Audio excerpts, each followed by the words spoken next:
Hi, my name's Vince and welcome to Natural Resting Face. This is a review of my Fender Hot Rod Deluxe George Benson 40 watt valve guitar amplifier. It differs from the other hot rods in the sense that it's built in a all pine cabinet and it's loaded with a Jensen C12K 100 watt speaker. In essence, what that's going to do is give you a lot more headroom so you can play clean at far higher volume levels, which is, I play a lot of kind of country, rockabilly, 50s type music and early rock and roll, and kind of that's the sound I need. It's also a lighter amplifier. It probably shaves a couple of kilos off being a pine cabinet, as opposed to an MDF cabinet, which the others are all built in. It has two channels, and demonstrate them in a minute. It's two channels. One's obviously clean, the other one is, I would say, gainy. I wouldn't say it's not distortion, it's probably mild overdrive.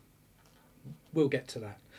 Okay, second camera to my right is basically focusing on the fascia on the control panel, so you'll see me moving things around in a minute. You are listening to this via a Rode NT2 microphone, which is attached to the camcorder, which is about 4 feet away from the amplifier itself, and it's placed at the back of the amplifier, so the sound you're hearing is kind of very much roomy rather than right up to the speaker. There's no DI, there's no interface, there's no trickery, there's nothing. It's what you're hearing, what I'm hearing, and we're both about an equilateral distance from the amplifier. So yeah, with that said, what else can I say briefly? Yeah, it's the best amplifier I've ever owned. This is loud. This is 40 watts. It doesn't break up till about number 8, and even then, it's a very, very mild gain crunch. It's a very, very mild. I wouldn't even call it breakup, to be honest with you, but in the traditional sense, that's what George Benson wants, and I guess it's good for me too because I've got to stay clean at loud volumes. Quick anecdotal story: I turned up at a gig. I knew it was going to be a big gig because it was a rock and roll function, so it was a big venue. Probably about 400 people. Got to the gig, obviously didn't know what to expect, as you do when you go into most gigs. You kind of look around and you think, okay. You're looking at where you're going to set up, your surroundings, where the plugs are. Are people going to be walking across my cables, or am I on a stage, or whatever? I look at the room and I think, okay, I might need to DI this amplifier into the mixer or front of house. It's a quick sound check. No, fine, absolutely fine. And we're talking a 400-seater venue with probably 300 to 400 people in it, and it just sailed for it. I think I was on number 7 on the volume, and it was just beautiful. It really did. It's one of those amplifiers that sits under the band and lifts the band. It doesn't just sit in a mid-range where it just shouts at the audience and annoys the other musicians because it's just too much. It's too overbearing on your ears. It's actually a really, really warm sound. That's due to the pine cabinet as well, I'm sure.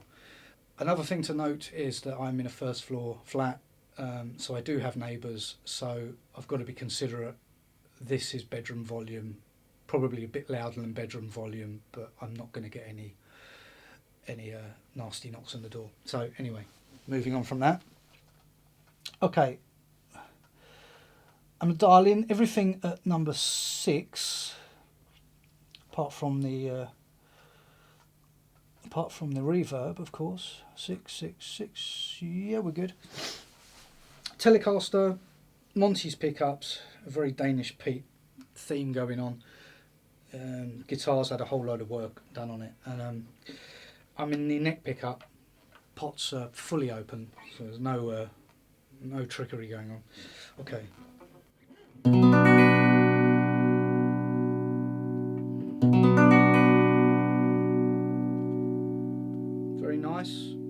warm sound considering I'm on the bridge pickup.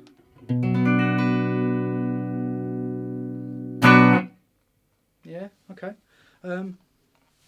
Okay, let's go neck pickup.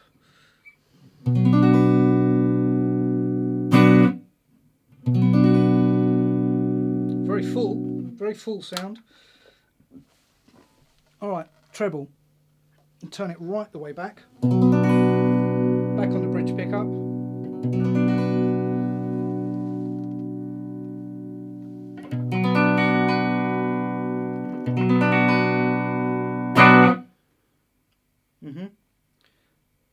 Quite a usable sweep of frequency. Everything's fairly usable there. Maybe a bit too much on it. Probably would be totally usable on the neck. Yeah. Yeah.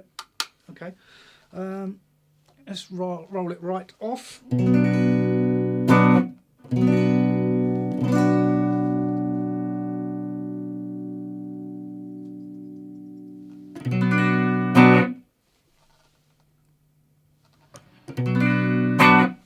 So, I'd say the sweet spot is halfway. Other words, 12 o'clock. In this case, number 6. That's a good place to be. Okay, bass. Let's roll that right back. Yeah. All the way there. Okay, as for all these frequencies, especially bass, as the volume turns up, the whole EQ is going to become more overbearing, especially the bass. So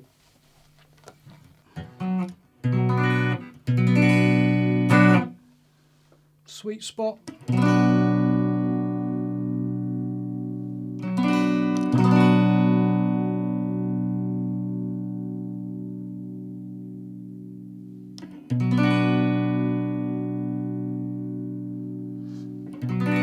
Go about number 7 on that. Pretty good. No doubt if I switch to the neck pickup, yeah, much warmer. Okay, middle. Let's roll that off.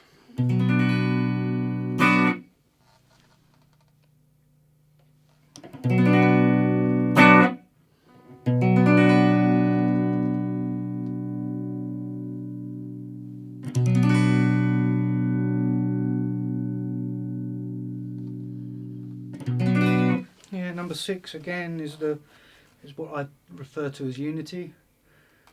It's looking good, this. Okay, so Fender reverbs, spring-loaded reverbs, I should say, on any Fender, not just this one, any, have a very, very, very specific sweet spot in the spectrum, in the sweep. Let's demo that now. Okay, so you would expect, based on all the other controls, all the other frequencies, you would expect the reverb to sit nicely on number 6 because everything else has. No, not Fender don't see it that way for some reason.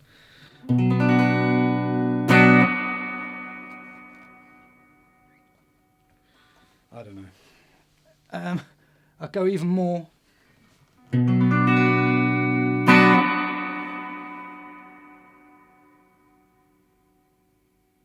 I mean, I could go shopping and come back and that thing's still going, you know. So, okay, I tend to find it sits anywhere between 2 and 3. So this is 2.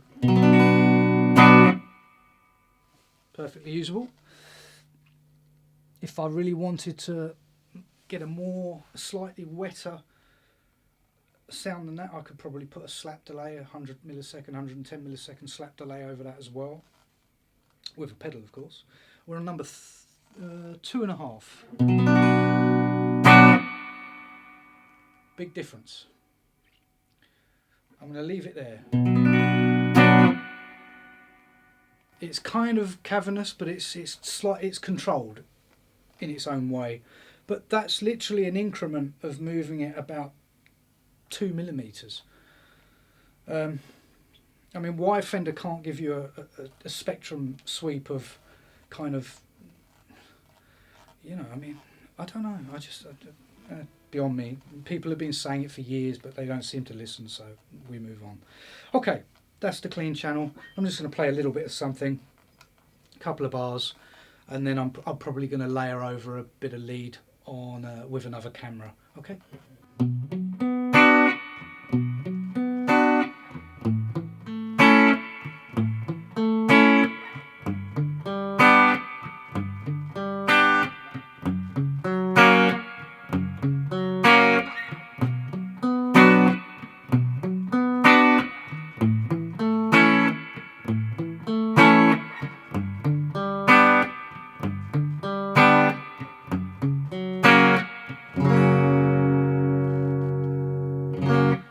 Okay. I'm going to dial it in now the way I use it on stage. Obviously, I'm not going to touch the volume, but volume-wise, I would normally be about number 5. I never find I have to really go beyond that unless it's a, you know, as I said, a 400 seater. Then I might pump it to 7. But anyway, I would generally have it in at about, treble I tend to roll off at about 4. The bass I have about 6. The middle, I'm not a big fan of middle, so I keep it at 4. Presence, again, I keep quite low, 4. I'm not a big fan of that either. And the reverb, I'm going to knock that back a tiny bit. That's kind of how I would have it set personally. It's subjective, but that's how I like the amp set.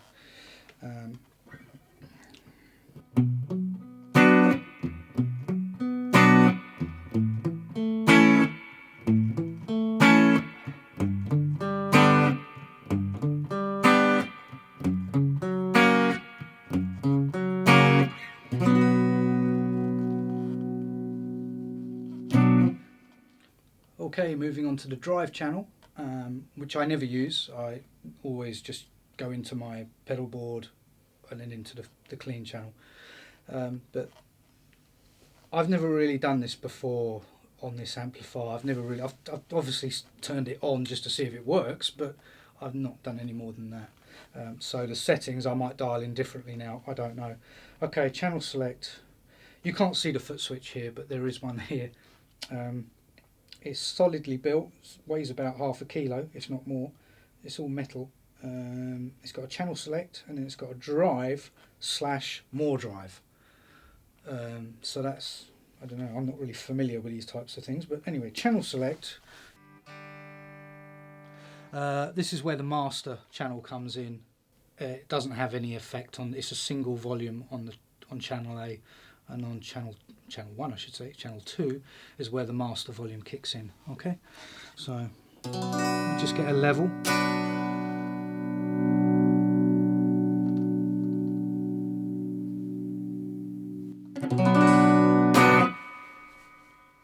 Right, I'm going to roll the reverb off a tad because I never like the sound of gain and reverb together. I don't like, so I'm going to roll that back a little bit. Yeah, that's okay. Okay, again on the bridge pickup.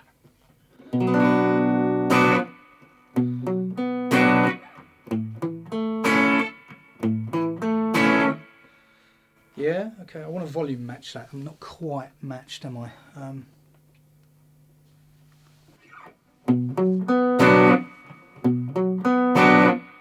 That's better.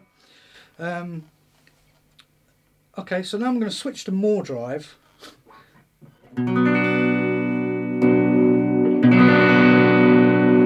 Okay, there's a significant bump in volume, so that for me is kind of acting as more of a boost, but it is changing, it is giving me more drive. I wouldn't say this is distortion, I'd say it's drive.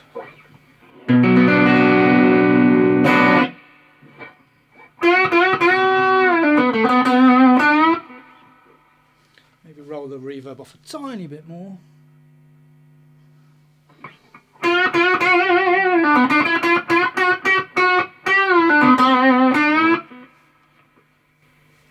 Okay, I'll live with that. More drive, okay. I'm going to take that off for now, and we'll revisit it in a minute. So we're just on the drive channel. So you can hear there's a little bit of breakup.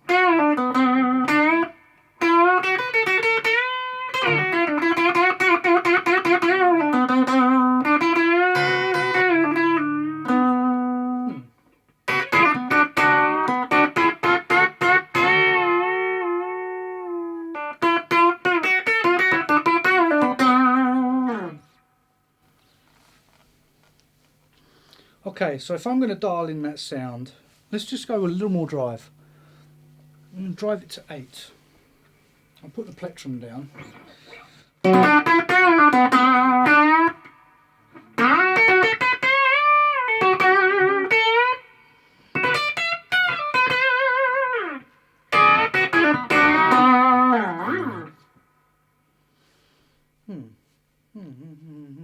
Okay, let's roll it back. Now 4, see what we get.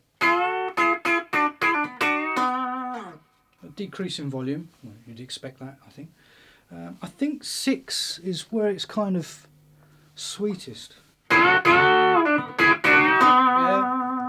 I'm going to roll onto the neck pickup now, something slightly more bluesy.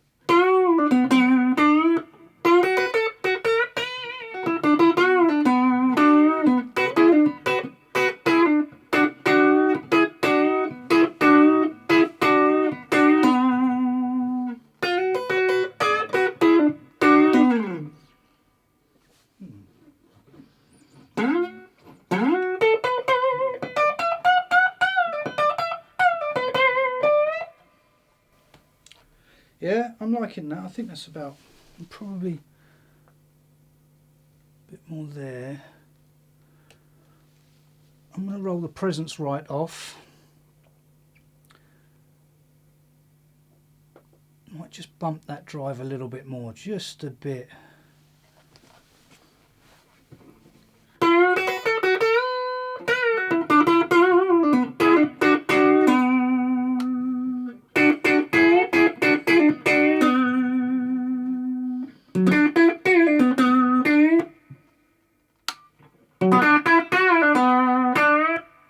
There's a kind of natural compression that's coming into the frequency. I know drive and compression are pretty much, one doesn't come without the other, but it might be the Telecaster that's doing it as well, probably.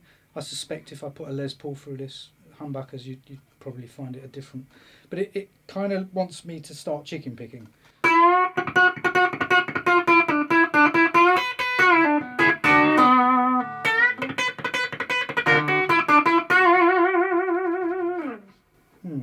Anyway, okay, let's switch to the, I'm quite happy with that sound, so I'm going to leave that there. More drive. Okay, I didn't realise that. So the first drive is a yellow light, and the second drive is a red light. Okay. My brain doesn't deal with complications. It doesn't deal with anything, to be honest, but anyway, more drive. Yeah, that's usable.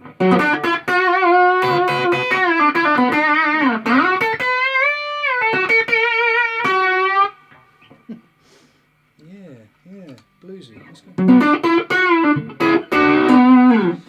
Yeah, that's immediately, I'm pretty much blown away by that.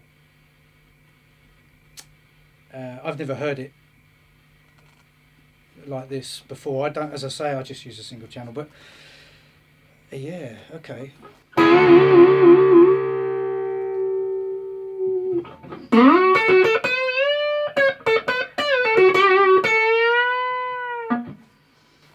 Okay, let's bump that drive up.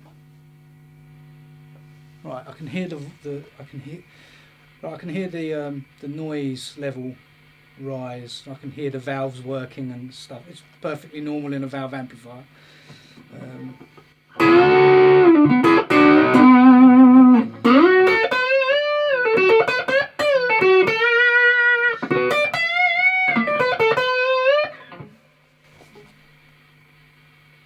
That's a damn good sound.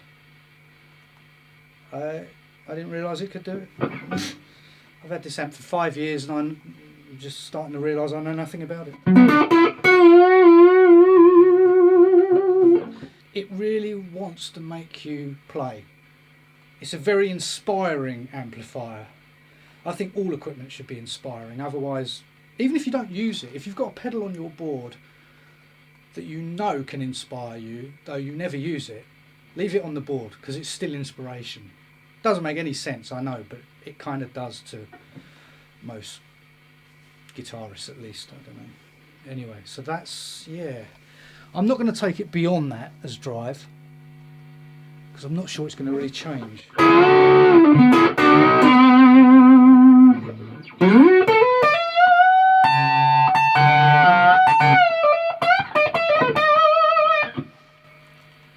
Yes, yeah, I don't know, it's just great, it's brilliant. I'll back it down on the more, so I'm still on more drive, I've backed it down to 4 on the drive.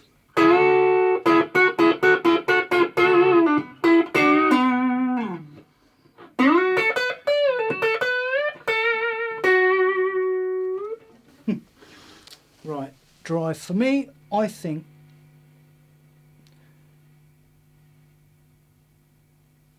I probably have it set about 4, 4.5.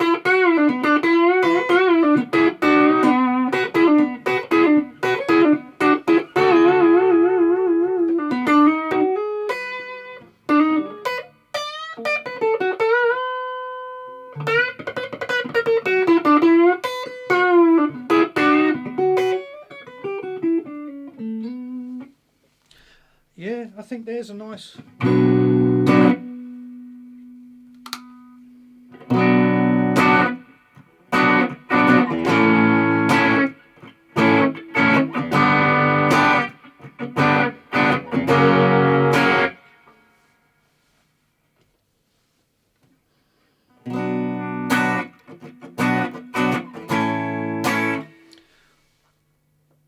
Changing my mind, 6.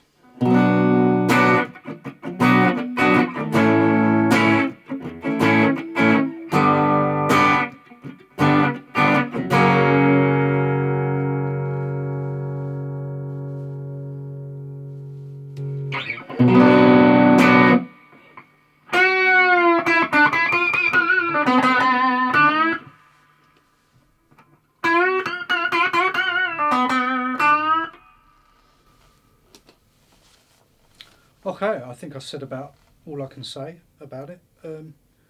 Yeah, I knew it was the best guitar amp I've ever owned before I started this review, and it's still the best guitar amp I've ever owned, and I think if you're going to better something like this, you're probably going down the road of custom amps, you know, those Milkman amps or Fender custom hand-wired amps maybe.